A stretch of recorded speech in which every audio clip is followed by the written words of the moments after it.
Not a tell, it's a show. Do you feel like our current content fails or it falls flat in any way or form? We fetishize form over substance and over purpose. It's very easy for them to disconnect. Students are not able to relate to the content. It will have to be through a textbook. You can be learning through other mediums. Students, what do you want to learn? Which units are most relevant to your needs? What is it telling me? And what is it doing for me? It's not about quantity, it's about quality. Less is more. The content becomes real and the whole group learns. The change starts with you. Be okay with creating space for change. Welcome everyone to episode 8 of Relearning to Learn. I'm pretty stoked to be back with you guys again with our team. We have Dr. Rakeen to the left, Dr. Rob, and Dr. Hamad. Today's topic is pretty hefty and big. It's about course content. When we say content, it's about students being able to engage with whatever's being given.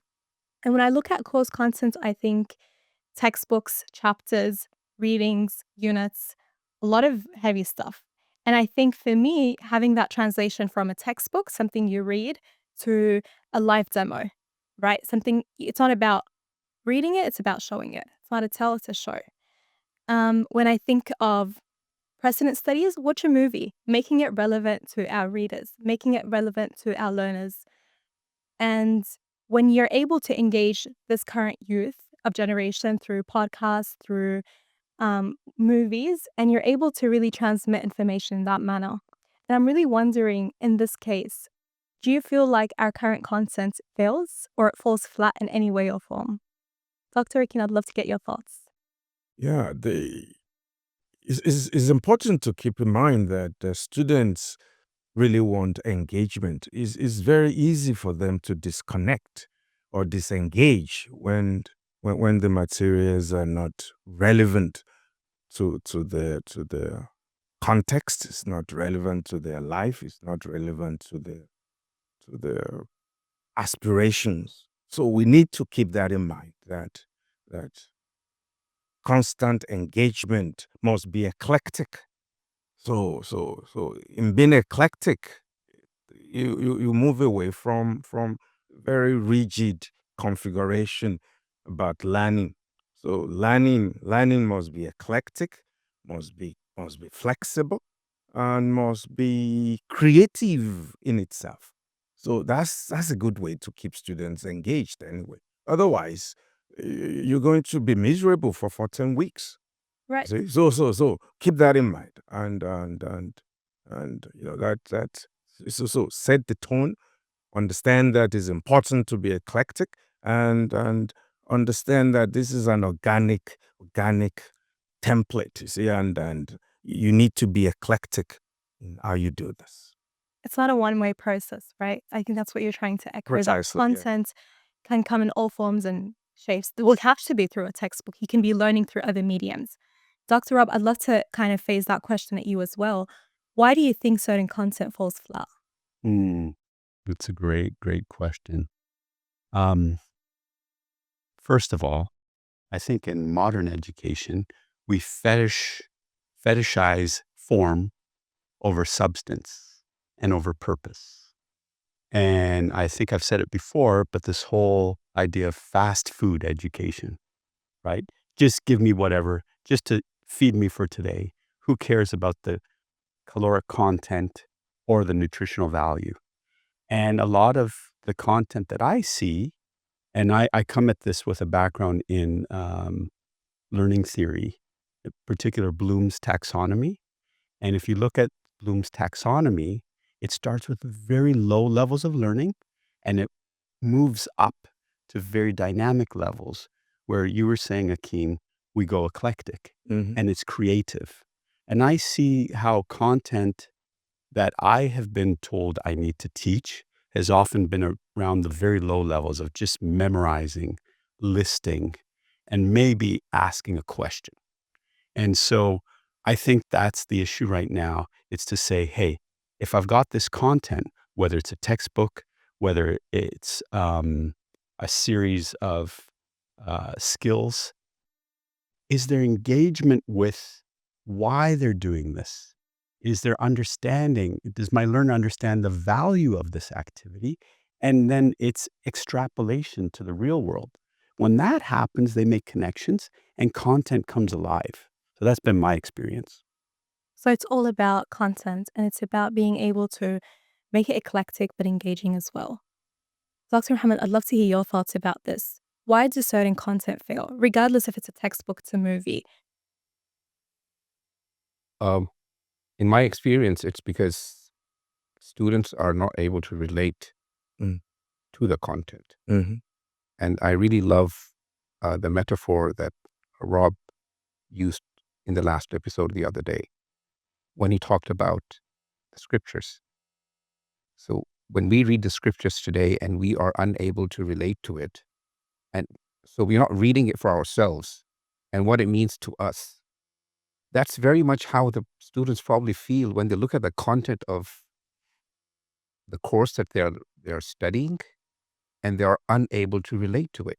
What is it telling me? And what is it doing for me? So that probably is the foundational issue up here. It becomes foreign. They're unable to connect to it in any way or form.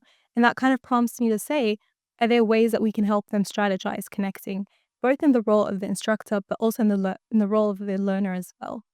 Dr. Rob, if you have any thoughts on that.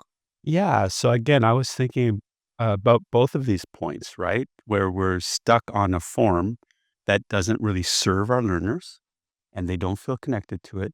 And then that very powerful word that you used, Akin, which is eclectic. And I thought in my courses, where I can make things eclectic is to say, okay, let's outsource the content back to the learner. Students, what do you want to learn on this topic? Where can you find it? And then what happens is the class becomes like a dynamic scavenger, or better yet, treasure hunt. They go out, they scour the internet, they talk to friends, they talk to other faculty members, they find experts in the world to interview, fact find, and then bring it back to our class. And I found when I've done that, the content becomes real and it's their content, not my content. It's their content. That's beautiful. And it becomes valuable to them and they're able to connect to it as well. Dr. Akin, Yeah. any thoughts? So Dr. Mohammed just talked about scripture, and I can relate to this and use the example of a class that I'm teaching this semester on liberation theologies in the U.S. So obviously, this is about Christian theology, so scripture is important. But I also have a big question for the class. This question is about hermeneutics, but it's not just simple hermeneutics. Hermeneutics which means interpretation. I want us to, the big question is hermeneutics of suspicion. Hermeneutics of suspicion. That's the big question. So how do we apply this big question, hermeneutics of suspicion, to different case studies, different modalities of liberation within the context of the U.S.? So students now have to investigate. They have to step back. They have to explore. They have to reflect, and they have to be creative in the way they can identify these hermeneutics of suspicion. So it's not just about repeating what most people already know, but about stepping back to find new questions or to re-examine even old questions in new ways. So it's stepping back and asking the learner to take ownership and being able to make. It's in the act of making Precisely. that they're able to learn the content. Yes. And I think that's very valuable in of itself, Mhm. making.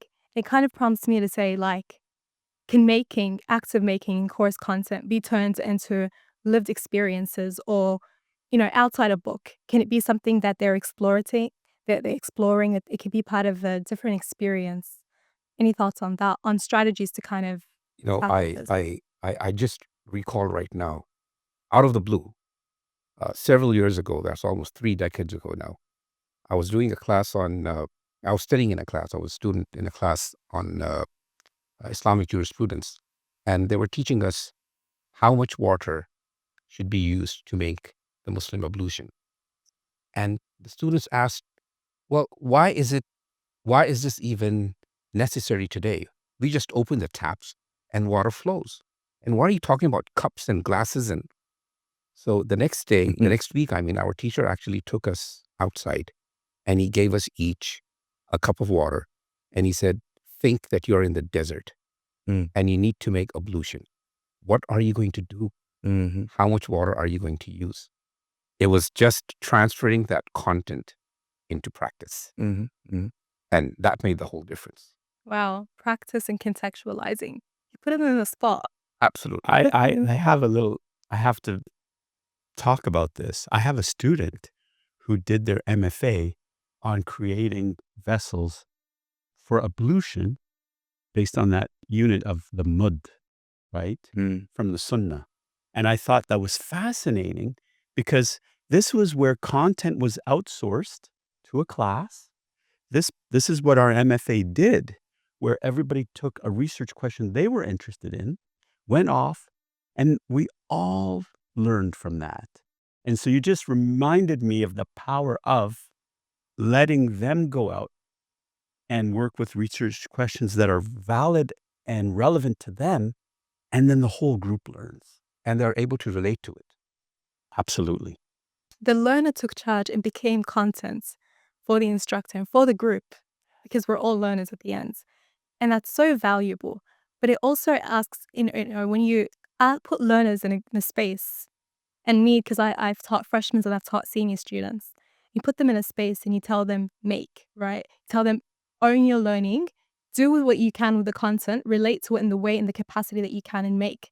There's such a big challenge to that. I mean, it might be too much of an ask sometimes, and it kind of, it's challenging. It really is challenging. And what are the challenges that you've come up within your own spaces or your own personal experiences to being able to take that on and being able to learnerize the content?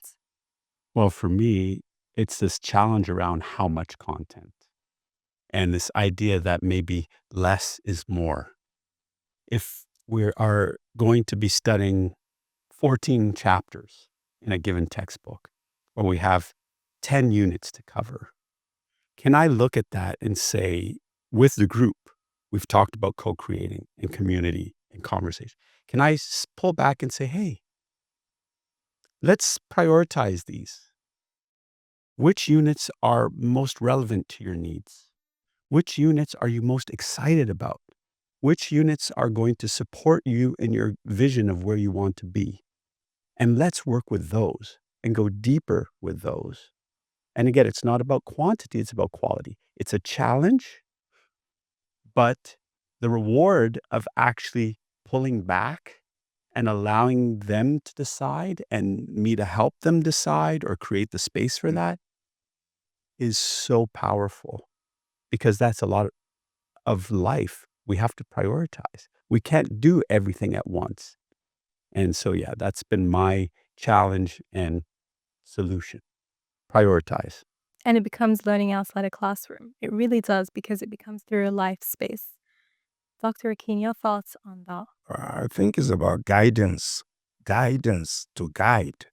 How do you do it in a way that is profound and in a way that is meaningful? So as a teacher, so you define a teacher as a rabbi or as a roshi. See, the task of setting the context and actually providing the guide can be very challenging, but I think is important, right? So for instance, when I teach a class on Christology, okay, we talk about the Gospels, or we talk about a gospel as the good news, so a gospel as evangelion, to use the Greek word, so good news. You see, it's important to provide the guide about what was the bad news before the good news.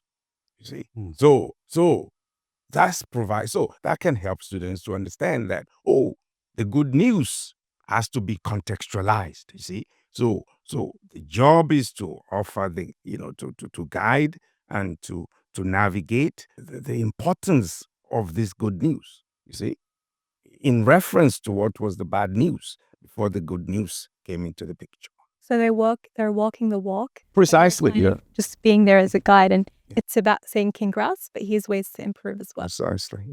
Dr. Muhammad, what do you think are some of the challenges that may have arisen in your spaces or in your personal experiences about being able to learn Arise content?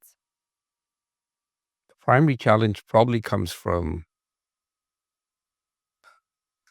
the administration itself. That's a big confession out here. Yes, I mean, so let's be honest about it. It's a new concept, Yeah. and we don't expect people having learned in a traditional way for so many years and decades to be able to change overnight. So the change starts with you, and then you ensure that that change percolates to the grassroots level and eventually reaches the attention of the people in charge. So instead of handing you a syllabus with specific content on it, they tell you, okay, go ahead and create that content. And perhaps you want to utilize the brilliance of your students as well to create that content. Everything you guys have echoed is absolutely rich. So many hidden and so many implicit and explicit meanings within all the ideas and all the ways. But I kind of want to do as a final takeaway, to the audience that they're getting it, but they're not seeing examples. What do you think is one way, or just a final takeaway tomorrow that they can do to be able to, learnerize their course content and be able to work with it, not against it? Floors from the ground.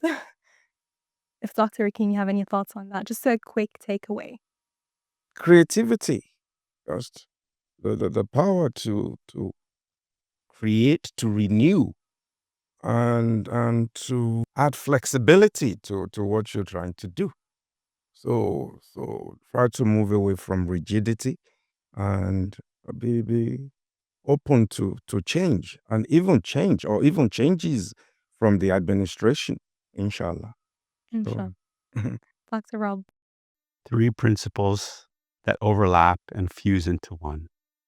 Quality over quantity.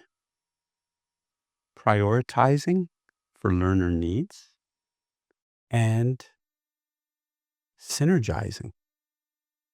When units actually overlap, why aren't they collapsed? And that leads to the final thought, which is approaching content in a holistic way.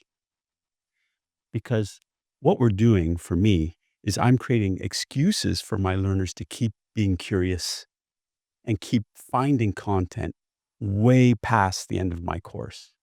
But I can only do that when I focus on the quality of the experience, the priorities, and connecting the dots, putting it together in a way that's relevant to them holistically. I think I clearly echo with what Dr. Akin and Dr. Rob just said. But I would also like to add that course content creation needs to have very clear objectives, not only for the faculty and for the students, for the administration as well. What do they want with this course? And what changes need to be brought into it as time moves on? There are issues which are becoming redundant. Take it away. There are issues which are alive and engaging people and engaging their attentions. Bring it into conversation. So without that creativity, without the ability of the faculty taking up the challenge and perhaps being a model of change himself or herself, I think it's probably a failed venture. That's beautiful. Create space for change. Be okay with creating space for change, even at the higher ups, at the lower ups. Flexibility. So much to that, so much to course content being flexible and dynamic. And I think, again, one of my favorite points about it going beyond the classroom on course content And that when you're allowing for different and new ways of mediums of content, you're allowing for new findings. And it's only at interdisciplinary collaboration that you can actually reach new spaces and new ideas. And you become more holistic, right? Because if I'm only an interior designer, that's all I'm going to see. Where am I at a bigger part of my world? I can't just be a designer. And I think that ends us with course content and taking ownership and what that looks like. And I'm really looking forward to learning from all of you again on the next episodes. Sure. Thank you so much. Sure.